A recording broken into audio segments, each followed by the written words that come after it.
So if you were with us just a few days ago, we discovered why Jim Jones lost it over the mention of Nas' name. I think personally all you need to do is just either one more MC, and I don't think no MCs will step to you after that anymore, period. But it got, honestly, I can't, like, if it was like Jim Jones, imagine putting a pen to paper to write about him. He was so nice. He was so nice about him. How did you do that? What's the first sentence? What the fuck do you write about him? I'm not anxious to hear the Jim Jones diss record. Like, I'm like, yo. The niggas that used to have a nigga a little nervous was like B.I.G., Pac. Right. Even Cannabis, like Eminem, them niggas used to have you like, if we go at it, dog, we gotta go hard. You know what I'm saying? But these niggas like a Jim Jones, like I respect you getting your money. You're like, exactly, right? But MC-wise, you're not respecting his lyrical game right now. I respect his hustle. I respect his hustle. That's fine.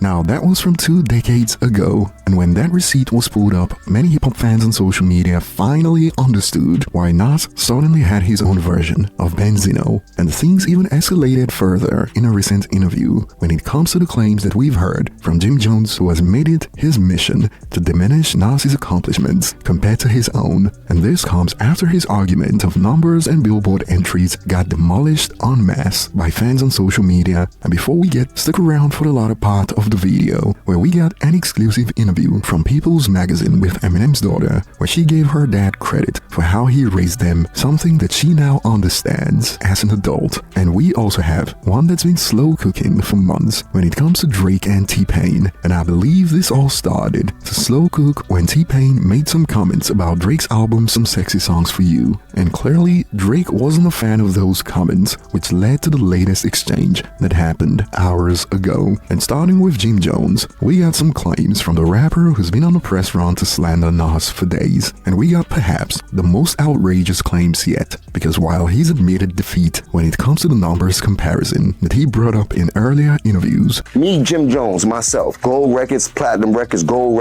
albums, platinum albums. No, me, Jim Jones. Check my track record, then check everybody else's track record, then go to the billboards and check all my entries, then check all them niggas' entries and shit like that. We got Jim Jones move on to even more ludicrous takes about how he's responsible for making Nas relevant again, and it gets much worse. I'm an independent artist. Let's not forget that. Everything that I've done has been on my own merit, and there's no comparison to nobody. People are looking at this and they forget about the amount of work that I've put in and the amount of things that I've put on the table of the culture. Hands down, can't nobody argue with me about that. I've done some things that people will never ever be able to duplicate or recreate again inside of this industry. Now it's just like, I'm where I'm at. I'm at the apex of what I do, you heard? So I'm talking about currently. Currently, nobody from my era really want to get busy or go and get into the booth with me right now, currently. This is a fact, Jack. You heard? If not, they would have stood up a long time ago and holler at me, you dig? This is where I'm at with it. My competitive nature brings me here. And then if we go back for the last few years, and the albums and the music that I've been dropping has been phenomenal. What y'all stuck on is sales, cool. You heard? There's a lot of people that sold more records than me that are also not around anymore. Been gone. Diamond, 5-time platinum, 4-time platinum, gold artist. I've seen it since 1997. Gone. I'm still here. From whatever you painted the picture to be, to me to being a hype man, he wasn't the best rapper, or he just started to get whatever you want to narrative you want to paint. You still got to listen to me talking to you right now in 2025. What I did for Nas probably never been done for him in his life. He's never been that viral at all, ever. Ever. He's never been talked about like this ever in his life.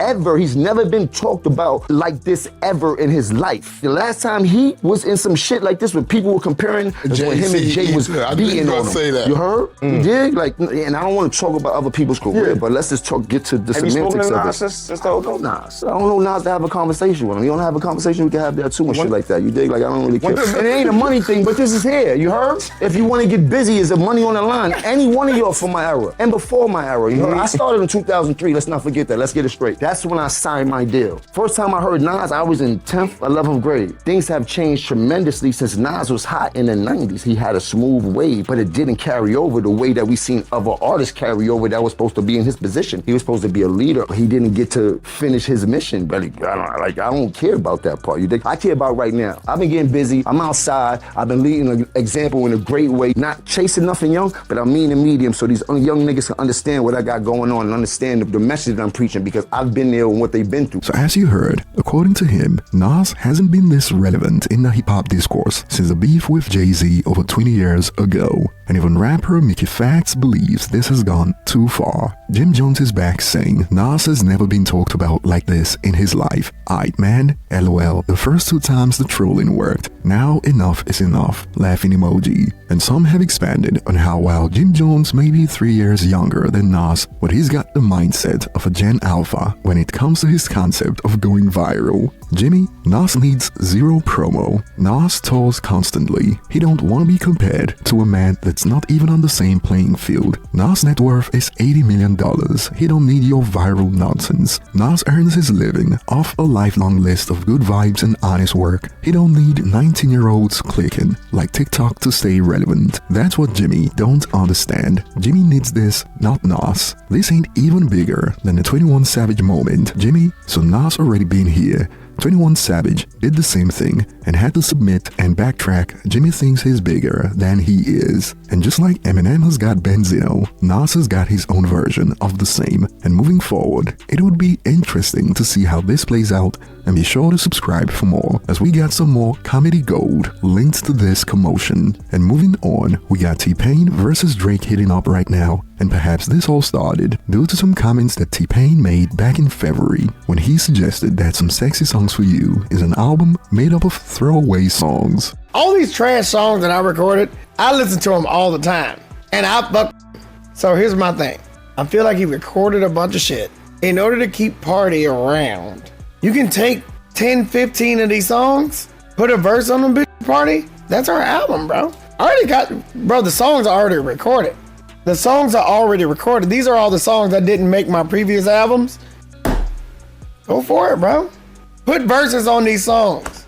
Yeah, there's 5 to 7 solo Drake songs that didn't make other albums. It's not saying that they're bad. I'm not saying that they're bad. These are just songs that didn't make albums.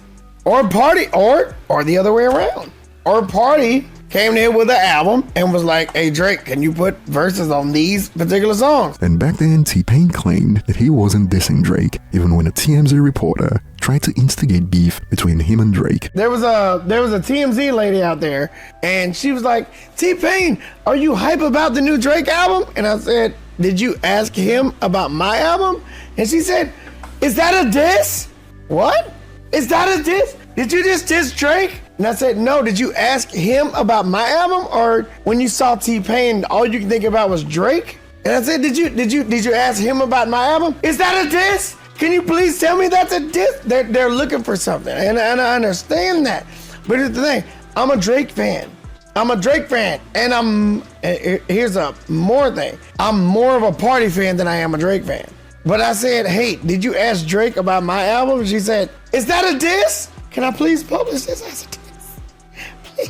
Please let me publish this as a diss. Now fast forward to just a few hours ago, and clearly Drake hasn't forgotten the comments from T-Pain. And on the Crash Dummies podcast, we got T-Pain speaking on how Drake didn't take his own advice of stepping away before he gets kicked out by the people. The one thing I learned from Drake, and here's the crazy thing, one thing I learned from Drake, but one thing he hasn't followed his own words. Mm-hmm. Drake said, I want to be one of them people that gracefully bow out and not get kicked out. Yeah. I have ever since said, you really thank y'all. Yeah. I appreciate y'all. I'll see y'all when I drop. Don't worry about it. I'll just drop something. Yeah. Let me know if you heard it. Yeah. Drake is like, no, listen. Okay, I got another one. Hold on, check this out. Check this out. Y'all didn't like that one? Okay, real quick. Just one more. Let me try one more. And then he's the person that he said, he didn't want to be. Mm-hmm. And I learned that from him. Like when he said that, I want to gracefully bow out and not get kicked out. I was like, you know what? Like, I'm out this bitch. This is just live shows now. I'm out this motherfucker. I'm not trying to impress y'all niggas. Y'all niggas don't give a fuck if I live or die. Yeah. Why the fuck would I keep trying to impress y'all niggas? And boy, things escalated as Drake didn't ignore it this time around, and Drake took to IG to expand. Under the post from Toronto rappers that goes, T-Pain says Drake hasn't followed his own words. I wanna gracefully bow out and not get kicked out. And while Drake came along with this response, this guy always had resentment for me. Laughing emoji. You can hear it every time he speaks on my name. And of course, Drake fans weren't having it from T-Pain. Drake just dropped the #1 album in the midst of a beef he lost allegedly. LOL. He's very much still in his prime and showing no signs of slowing down. While on the other end, some believe they missed T-Pain's point. So much people don't get what T-Pain's saying. He isn't hating. Gracefully bowing out would be when you're on top instead of during the fall down. If Drake chooses to continue, he can, but like T-Pain said, going against his own words, how is that hating? And we got rapper Offset out here defending Drake over T-Pain's comments. The boy is the boy, it ain't gon' change. All that hating on another grown man who do more numbers than everybody is diabolical. And I'll be looking forward to your thoughts on this between Drake and T-Pain. And moving on, we got a People exclusive interview featuring Hailie Jade that goes, Hailie Jade says she understands that Eminem's struggle of raising her in spotlight now that she's a parent. Hailie Jade McClintock opened up to People exclusively about the challenges of raising her firstborn baby son, Elliot Marshall McClintock, in the spotlight, similar to how her own father, Eminem, raised her when she was young. Having been in the spotlight for so long, I've learned the importance of balancing what I share publicly with what I keep private. Over time, I've come to understand the struggle my father faced, wanting to protect our privacy while also feeling proud and wanting to celebrate his kids. I feel the same way now. She told People of her mixed feelings about raising a baby amid fame. I want to share the proud, joyful moments that mean a lot to me, especially as a parent, but I'm also intentional about keeping certain parts of our lives just for us. It is about finding that balance between openness and privacy, she shared,